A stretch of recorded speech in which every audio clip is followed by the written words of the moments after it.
Te damos la bienvenida al canal En la trampa de los deseos. Aquí compartimos historias apasionantes sobre infidelidades. Que lo disfrutes. El viento golpeaba las ventanas del lujoso apartamento mientras la ciudad de Sevilla titilaba con luces doradas. En la oscuridad de la medianoche, Elena permanecía sentada al borde de una elegante cama con sábanas de seda blanca, su cuerpo envuelto en un vestido de encaje negro ajustado, sus piernas cruzadas con elegancia bajo las medias de encaje fino, y sus labios pintados de un rojo carmesí que brillaba bajo la luz tenue de una lámpara dorada. Frente a ella, Javier permanecía de pie, su camisa entreabierta revelando un torso marcado, pero su mirada, normalmente segura y dominante, estaba clavada en el suelo. ¿Todo esto era mentira?, preguntó Elena con la voz quebrada pero firme. Javier no respondió. Solo se acercó lentamente, como un depredador que sabe que su presa está a punto de escapar. No tenía que ser así, susurró él, acercando su mano a la mejilla de Elena. Pero ella se apartó bruscamente. Sus tacones resonaron contra el mármol frío del suelo mientras se levantaba con determinación. No me toques. No después de todo lo que descubrí. Un silencio denso llenó la habitación. Un silencio que gritaba más fuerte que cualquier palabra. Retrocedamos unas semanas atrás, cuando todo parecía ser un cuento de hadas. Mi nombre es Elena Fuentes, una arquitecta de 29 años que había logrado abrirse camino en el competitivo mundo de la construcción. En Sevilla.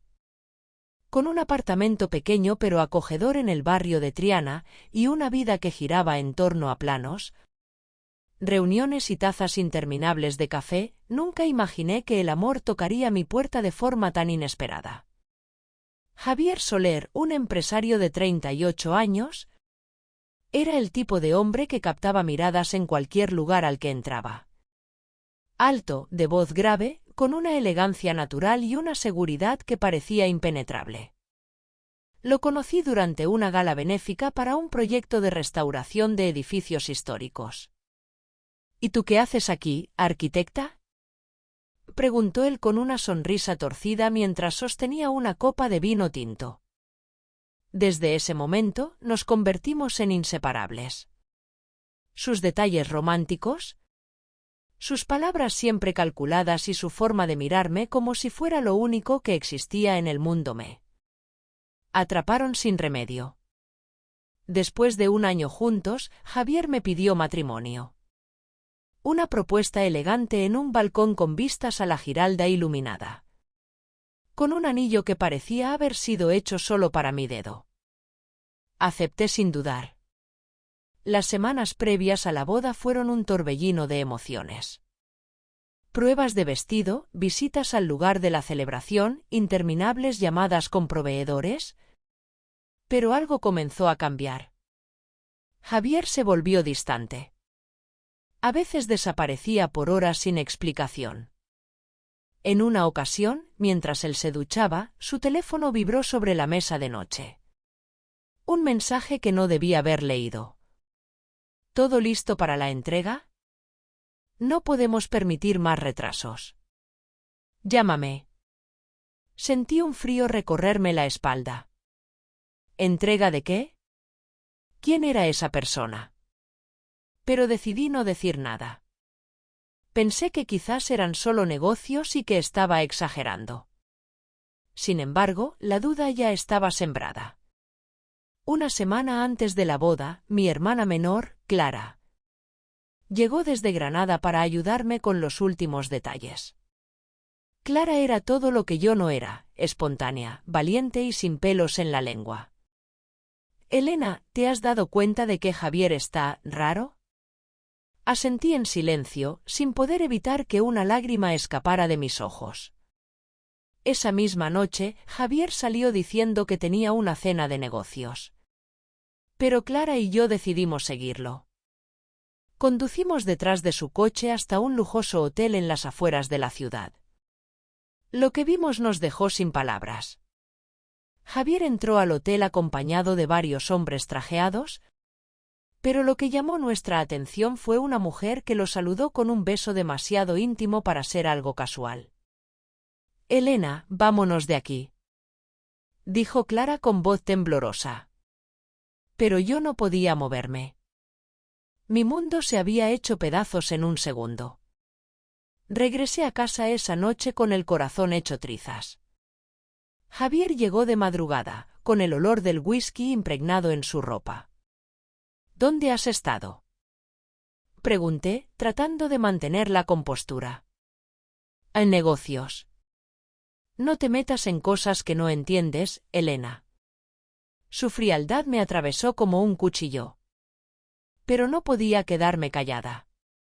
Al día siguiente, cuando él salió de casa, revisé sus cosas. En un compartimento secreto de su maletín encontré documentos, fotos y mensajes que confirmaban mis peores sospechas. Javier no era solo un empresario. Era un hombre con negocios ilícitos, favores pendientes y demasiados enemigos. La boda, que debía ser el día más feliz de mi vida, ahora era un abismo del que necesitaba escapar. El amanecer bañaba con tonos dorados las paredes de mi pequeño apartamento en Triana. A través de la ventana abierta, el murmullo lejano de los adoquines golpeados por los primeros coches del día parecía burlarse de mi insomnio. Estaba sentada en el suelo, aún vestida con el pijama de seda azul marino que Javier me había regalado semanas atrás. Entre mis dedos temblorosos sostenía las fotos impresas que había encontrado en su maletín la noche anterior. Cada imagen era como un puñal que se clavaba en mi pecho: encuentros clandestinos, rostros desconocidos, maletines llenos de billetes. La puerta se abrió de golpe y mi hermana Clara entró con un café en mano. «No dormiste nada, ¿verdad?», dijo, con un tono mezcla de lástima y preocupación. «No puedo, Clara. No puedo casarme con un hombre que vive una doble vida». En ese momento, lo supe. La boda debía cancelarse. Pero lo que no sabía era que esa decisión desencadenaría una tormenta que arrasaría con todo a su paso. Pasé todo el día con una sensación de vacío en el pecho. Mi madre insistía por teléfono en que todo estaba bien, que solo eran nervios preboda. Pero esto no era un simple ataque de pánico.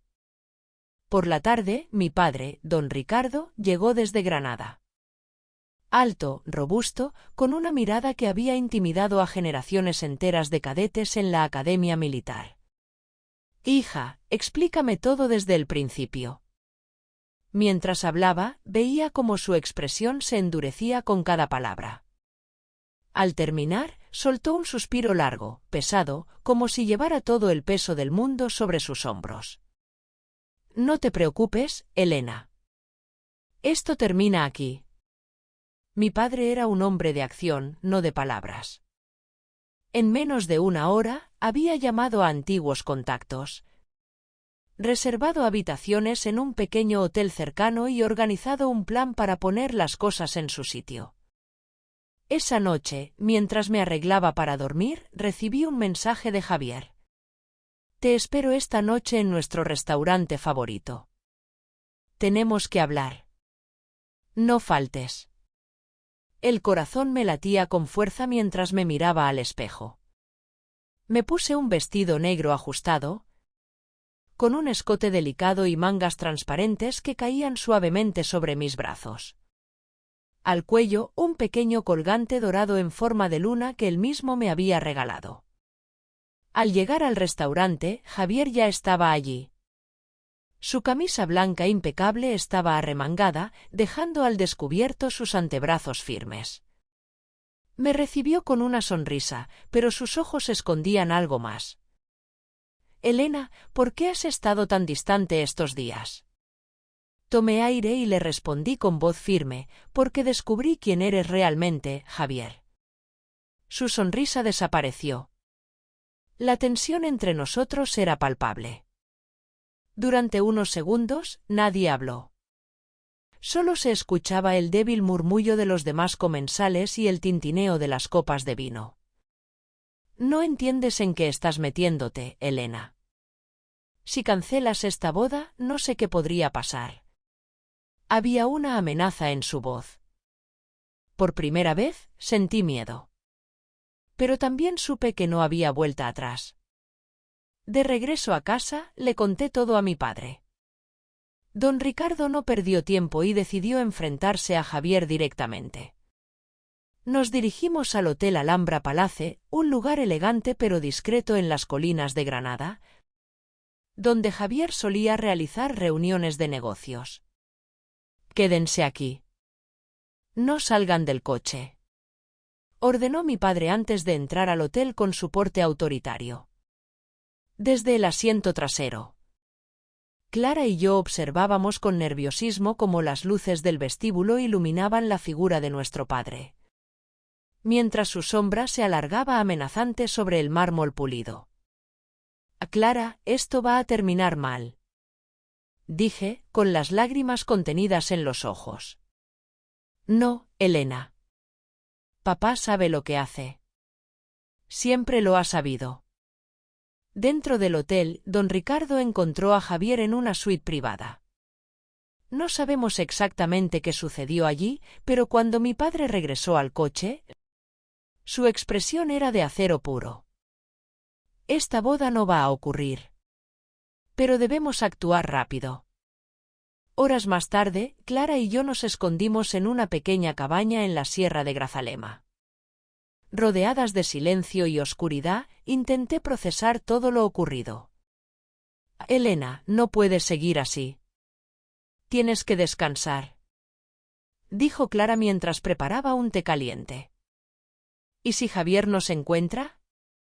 ¿Y si algo le pasa a papá? Papá es fuerte. Él sabe cuidarse.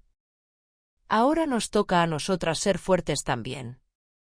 Me recosté en un pequeño sofá de cuero, cubriéndome con una manta gruesa. Clara se quedó dormida en un sillón cercano. Pero yo no pude cerrar los ojos. Cada sombra en la habitación parecía tener el rostro de Javier. La cabaña en la Sierra de Grazalema estaba en completo silencio.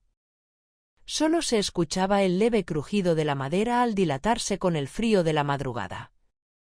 Yo estaba sentada frente a la chimenea, cubierta con una manta de lana gris, mientras mis dedos jugueteaban nerviosos con la cadena dorada en forma de luna que colgaba de mi cuello. Clara dormía en el sofá cercano, su respiración tranquila me daba un mínimo consuelo. Pero mi mente no dejaba de proyectar la misma imagen, Javier, con su mirada oscura, sus manos firmes y sus palabras que ahora parecían cuchillas afiladas. «No entiendes en qué te has metido, Elena». Su voz resonaba una y otra vez en mi mente. Sabía que él no se quedaría quieto, que no aceptaría un no como respuesta, y que esta calma temporal era solo el preludio de algo mucho peor. Desperté sobresaltada con el sonido de mi móvil vibrando sobre la mesa de madera. Clara seguía dormida, así que me apresuré a contestar. Era mi padre, don Ricardo. «Elena, tienen tu ubicación.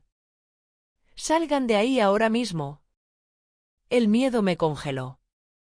¿Cómo nos habían encontrado? ¿Acaso Javier había rastreado mi teléfono? «Clara, despierta. Nos tenemos que ir ya». En cuestión de minutos, lanzamos nuestras pocas pertenencias en una mochila y salimos corriendo hacia el coche. Las llaves temblaban en mis manos mientras intentaba arrancar el motor. Finalmente, el coche rugió y nos alejamos de la cabaña. A través del retrovisor, pude ver luces de faros acercándose rápidamente. No había duda, nos estaban siguiendo. «Elena, más rápido», gritó Clara, agarrándose al asiento. El coche zigzagueaba por las curvas estrechas de la carretera de montaña. Mi corazón latía tan fuerte que podía oírlo retumbar en mis oídos. Después de una hora de conducción frenética, nos detuvimos en un pequeño hostal de carretera cerca de Ronda. El lugar era viejo, con paredes descascaradas y un olor a humedad que lo impregnaba todo. Nos quedaremos aquí unas horas. Nadie nos encontrará en un sitio tan olvidado. Clara asintió, claramente exhausta. Nos registramos con nombres falsos y subimos a una pequeña habitación con 2 camas individuales. Me senté en el borde de una cama, quitándome los tacones desgastados y masajeando mis pies doloridos. Clara, por su parte, se dejó caer sobre la otra cama, sin siquiera quitarse el abrigo. «Elena, ¿qué vamos a hacer?», preguntó con voz débil. «Esperar a que papá nos diga qué hacer. Él sabe cómo manejar estas situaciones». A pesar del cansancio, no podía cerrar los ojos. Mis pensamientos seguían revoloteando alrededor de Javier, su mirada, su voz, y ese oscuro abismo de secretos en el que había estado viviendo. Al amanecer, recibí otro mensaje de mi padre. «Estaré en la estación de tren de Ronda al mediodía. No hablen con nadie y manténganse alejadas de las ventanas». El tiempo parecía moverse más lento mientras esperábamos. Cada sombra que cruzaba el estacionamiento del hostal me parecía una amenaza. Finalmente, cuando el sol estaba en su punto más alto, Clara y yo nos dirigimos a la estación de tren. Mi padre estaba allí, con su chaqueta de cuero marrón y una gorra que apenas ocultaba su imponente presencia. «Vamos, no hay tiempo que perder». Nos llevó a un coche diferente al que habíamos usado antes y comenzamos otro viaje, esta vez hacia la Costa del Sol. «Elena, Clara, esto no va a acabar aquí. Javier tiene demasiados contactos. Pero mientras estemos juntos, estaremos seguros». Su voz era firme, pero pude notar el cansancio en sus ojos. Estaba preocupado. Nos refugiamos en un pequeño apartamento en Marbella, propiedad de un antiguo amigo de mi padre. Era un lugar acogedor, con vistas al mar y una brisa que, por un momento, pareció calmar mis nervios. Por la noche, mientras Clara dormía en una de las habitaciones, salí al pequeño balcón con una copa de vino en la mano. La luz de la luna plateada iluminaba las olas y por un segundo casi pude sentir paz. Pero entonces escuché un sonido detrás de mí. Al girarme, vi una sombra en la esquina del balcón. «Javier. ¿Pensaste que podrías escapar de mí, Elena?». El pánico me paralizó. Pero no podía dejar que me controlara. ¿Cómo me encontraste? Siempre supe dónde estabas. Nadie puede esconderse de mí por mucho tiempo. Elena retrocedí lentamente hacia la puerta del balcón, pero Javier se movió rápidamente, cerrando la salida con su cuerpo. «No quiero hacerte daño, Elena. Pero no puedes simplemente desaparecer de mi vida». El tiempo pareció detenerse. En el silencio de la noche, solo se escuchaba el sonido de las olas rompiendo contra las rocas y mi respiración entrecortada.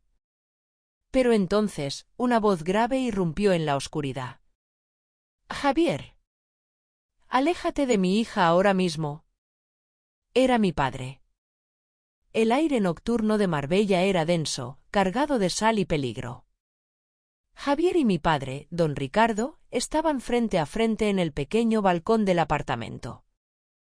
«Te dije que no te acercaras a ella, Javier». La voz de mi padre era firme, cada palabra un filo de navaja. Javier sonrió, una sonrisa torcida y amarga. «No lo entiendes, comandante. Elena y yo tenemos un asunto pendiente. Y no me iré sin ella». Yo, atrapada entre los 2 hombres más importantes de mi vida, apenas podía respirar. Mis piernas temblaban bajo el camisón blanco de seda que cubría mi cuerpo, y mi corazón golpeaba mi pecho como un tambor enloquecido. «No iré contigo, Javier. Esto se acabó». Mis palabras salieron más fuertes de lo que esperaba. En ese instante, todo el mundo pareció detenerse. El silencio se rompió cuando Javier avanzó un paso hacia mí, pero mi padre levantó un arma que había mantenido oculta bajo su chaqueta. Ni un paso más. Javier levantó las manos en señal de rendición, pero su mirada se clavó en mí con una intensidad que casi me hizo tambalear. Elena, ¿de verdad quieres que termine así? ¿Después de todo lo que hemos vivido? Por un segundo, vi al Javier que conocí, el hombre que me llevaba flores cada semana, que susurraba palabras dulces bajo las estrellas, que me hizo sentir amada. Pero luego recordé las mentiras, los secretos y el miedo constante. No puedes borrar lo que hiciste, Javier. Vete antes de que sea demasiado tarde. Pero Javier no se movió. Al contrario, bajó lentamente las manos y susurró. Entonces, que sea lo que tenga que ser. En ese momento, escuchamos el sonido de sirenas acercándose. Javier giró la cabeza hacia el horizonte, sus ojos oscuros reflejaban una mezcla de ira y resignación. Nos volveremos a ver, Elena. Esto no ha terminado. Y con un movimiento rápido, saltó desde el balcón al techo del edificio contiguo. La sombra de su figura se perdió en la noche. La policía irrumpió en el apartamento minutos después. Oficiales armados, luces cegadoras y preguntas interminables. ¿Está usted bien, señorita?, preguntó uno de los agentes mientras una mujer policía me ofrecía una manta. Sí, estoy bien. Mi padre habló con los agentes, explicando lo sucedido con precisión militar. Clara, que había despertado en medio del caos, me abrazaba con fuerza mientras sollozaba. Elena, vámonos de aquí. No quiero estar ni un minuto más en este sitio. Salimos escoltadas por la policía hasta un pequeño hotel en el centro de la ciudad. Allí, en una habitación anónima, pude finalmente dejarme caer en la cama y romper en llanto. Mi padre entró en la habitación poco después, se sentó a mi lado y tomó mi mano con firmeza. Hija, esto ha terminado. Javier ya no puede hacerte daño. Pero algo en mi interior me decía que no era cierto. Hombres como Javier no desaparecen tan fácilmente. Días después, recibí un sobre anónimo en la recepción del hotel. Dentro, había una sola hoja de papel con una frase escrita a mano. Elena, el amor no desaparece tan fácilmente. Nos volveremos a ver. J. Mis manos temblaron al sostener la carta. ¿Era esto una amenaza? ¿Una promesa? Le mostré la carta a mi padre, quien solo negó con la cabeza. No más huidas, Elena. Vamos a ponerle fin a esto. Esa misma tarde, mi padre y yo fuimos a la comisaría. Entregamos la carta como evidencia, y la policía inició una búsqueda internacional para localizar a Javier. Pero días se convirtieron en semanas. Y semanas en meses. Javier parecía haberse desvanecido en el aire. El tiempo pasó. Mi padre regresó a su vida en Granada, Clara continuó sus estudios universitarios, y yo decidí comenzar de nuevo. Dejé Sevilla y me mudé a Valencia, donde encontré trabajo en un estudio de arquitectura frente al mar. Alquilé un pequeño piso con vistas a la playa y comencé a reconstruir mi vida, paso a paso. Pero algunas noches, cuando el viento golpea las ventanas y la luna brilla sobre las olas, no puedo evitar sentir que alguien me observa desde las sombras. ¿Javier sigue ahí afuera? ¿Volverá algún día para cerrar el círculo? No lo sé. Pero lo que sí sé es que nunca volveré a ser la misma. Un año después, mientras disfrutaba de una mañana soleada en mi balcón, mi móvil vibró con un mensaje desconocido. ¿Te acuerdas de mí, Elena? El pasado nunca desaparece realmente. Nos veremos pronto. J. El móvil casi se me cayó de las manos. Miré a mi alrededor, sintiendo el frío de un miedo que había creído enterrado. Javier no había desaparecido. Solo estaba esperando el momento adecuado para regresar. Y en ese momento supe que esta historia aún no había terminado. Obrigado por estar conosco no canal na Armadilha dos Desejos. Inscrébase, curta e nao perca novas historias.